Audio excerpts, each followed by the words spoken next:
this being your first feature, were you looking to just make a film, or did you seek out to tell Tribe's story?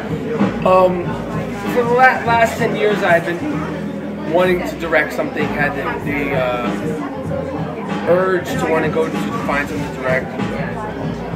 I knew the only way I would be able to direct something was to be something I was passionate about.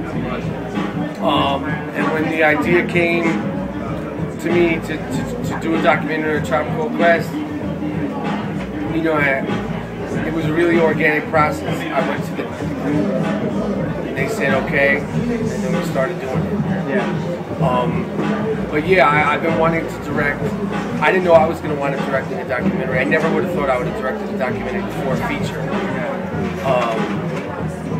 Documentaries are so challenging. This kind of documentary, and this particular documentary, has been enormously challenging. So, you know, I said along the way, I said if I could get scripted and an actor next time, I'll be fucking this will be a lot easier. I know making any movie is hard, but the idea of having a little bit more controlled environment, I think would be fun. Yeah, because like they've all had relationships since they were, you know, young kids, and you're telling their story. Right. You they're very candid with you, and like very open. Right. Did you have a relationship prior, or how did you gain their trust? So Well, they knew you would tell the story like truthful and right. Yeah, I mean, I think I gained their trust. You know, we've known each other peripherally. I've known Q-Tip for a few years. Fife, Ali, and Jerobi, I met him out every now and then. Oh, I'm a fan. Oh, I'm a fan. That's it. I think they gave me their trust because it's just the way they work. It worked out. You know, I think that it's a tribute to them. And I know that they know how passionate I am about the film, how passionate I am about them as a group, and ultimately became, you know, more intimate with them as individually. Yeah. So being the director, you're pretty much in control on how you shine a light on all of them. Right. What kind of pressures came with telling the story like honest and true? I mean, there was a lot of pressure to tell the story honestly and truthfully. It sort of became a Rashomon thing because some sort of sticking points. It's like 4 different people telling the same story from different point of views. Yeah. And you have to try to figure out a way to incorporate everybody's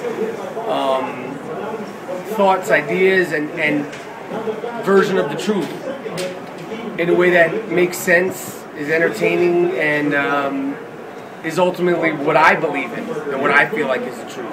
Yeah. So that was a tough thing, you know, it's a challenging thing and frightening thing to do. Oh, I bet. I read in the press notes that, or the director's statement, that you were saying that creatively you hit your highs and lows. While making this, can you kind of go into detail with that? Talk about that a little?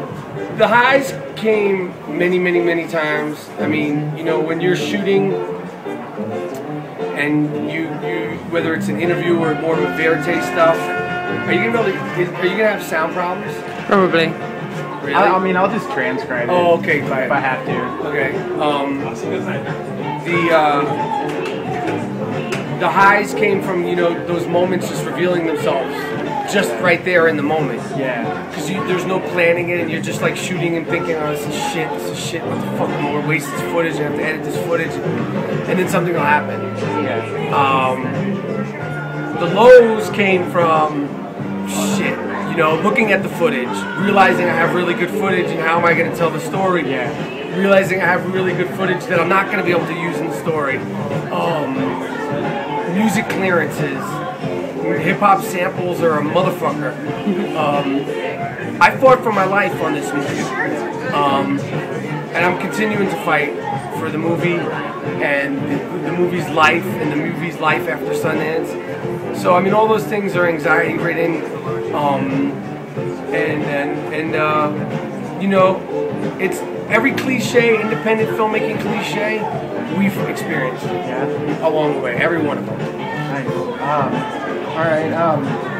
So when you know Tribe's fans go to see this, you know, movie fans go to see this. After the credits roll, what do you want them to take from it? I want the movie to be fun. I want the movie to be an emotional experience. I want it to be informative in some ways. I want it to be a celebration of A Tribe Called Quest. And at the end of the day, you know, I hope A Tribe Called Quest continues to tour. And if all the stars and the planets and the trees and the wind and the altitude and everything lined up, maybe they one day can make another album. Because I know that it would be a great thing. Yeah. So since this, you know, first feature documentary, did you draw any inspiration from other, you know, filmmakers, any other documentaries? Many documentaries I watched over and over. The Last Waltz, Gimme Shelter, Trying to Break Your Heart, Jimi Hendrix, the Blondie documentary. A bunch of things obviously on the Beatles that were documented so much. Dave Chappelle's Block Party. I mean, I watched everything. Robert Johnson's story, that was great. I mean, I watched so many music docs and stole from where I wanted to steal from and gain inspiration and reference and visual reference, story reference. You know, I just really just, you know, engulfed myself in it and tried to find things that would just, you know, help me through. And I was like, fuck, what the fuck am I gonna do? Just watch something, try to like, okay, that makes sense. And hopefully I could, you know, and I wonder when they making that, were they freaked out and scared? And because I was scared to death a lot of the time making this movie, you know, because I didn't want to fuck it up. I really didn't want to fuck it up. And I knew it was a precious sort of gift to have. For them to let me make the movie about them. I know what Tribe means to people.